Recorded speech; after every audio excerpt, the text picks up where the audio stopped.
Greetings, my name is Nick and I'm going to show you how I created a custom multi-use tabletop from Hardwood.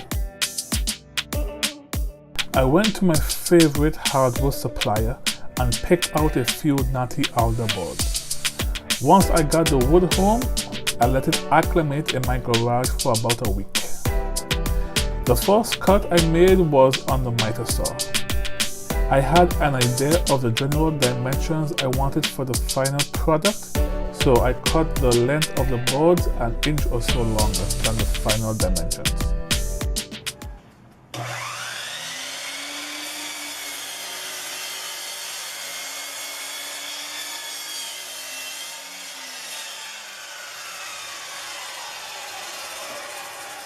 Then I went to the table saw and cut the width of the boards close to the final dimensions. After that, I used my planer to surface both sides. After all the boards were cut to the same length and width, I aligned them to the layout that looked best to me. Then I marked the boards for biscuits, not for strength, but to keep the board straight.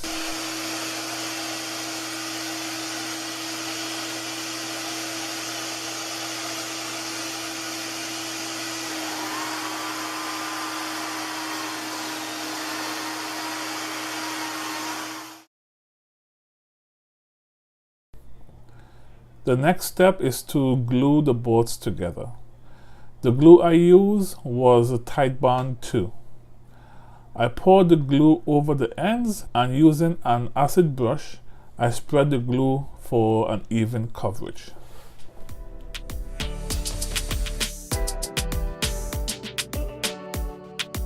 After installing the biscuits and the glue, I clamped the boards together, checking for any bows.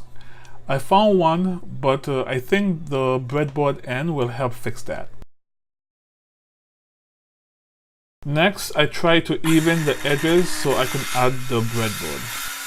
I don't have a track saw, so I used my circular saw, but I did not like the cut, so I used the table saw and a sled to get the straight edge I wanted.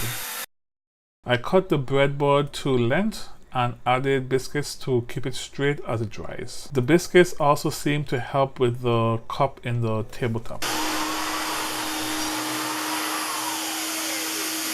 Next, I moved to patching all of the holes in the wood. Using frog tape, I sealed all of the holes to prevent leaks. I went to my local Ace Hardware and found this JB Weld wood weld epoxy. To use, squeeze equal amounts of the epoxy out and mix until they blend together.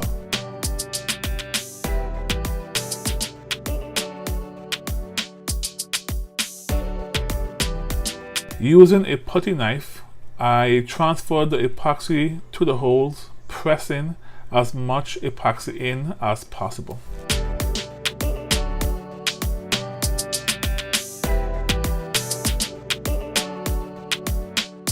I was skeptical using the epoxy for smaller holes, so I used DAP wood filler.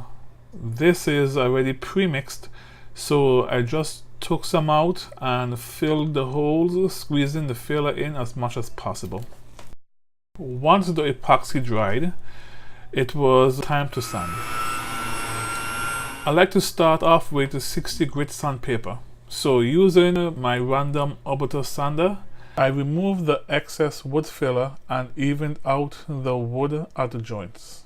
Next was 120 grit sandpaper, and finally I used 220 grit sandpaper to give it a smooth finish. The next task was to round over the edges. I did this by using a trim router and a round over bit.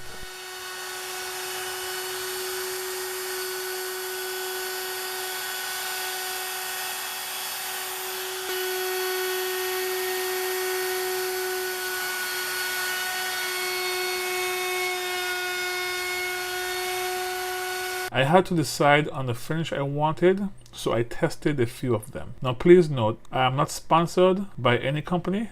This is just what I had available and what I like to use. I use a shellac from Zinza, red mahogany, Jacobean, and ebony from Minwax, and a polyurethane clear coat. Using some scrap wood, I was able to compare all of them side by side. I like the shellac because it brings out the wood in a grain. The ebony, on the other hand, was too dark for my intended use. The clear coat looks okay, and the red mahogany looks good. So does the Jacobean.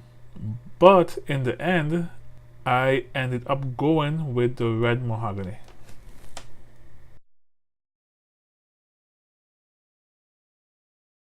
To prep the wood for the finish, I first removed all of the dust.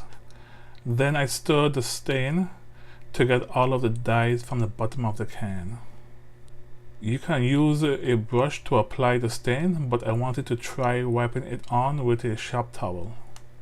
At first I thought I made a mistake, but after the towel soaked with stain, it applied to the wood easily. Then I removed the excess stain with a clean cloth. I did this on both sides, on the top and the bottom. I was not happy with the original clear gloss, so I got satin gloss instead. The clear gloss was too reflective, but the satin has a nice mild sheen to it. Your best results will come from a roller brush. A paintbrush might leave streaks. After the first coat dried, I sanded the surface using 220 grit sandpaper by hand. I applied 3 coats of finish, sanding between coats, and the final result is this.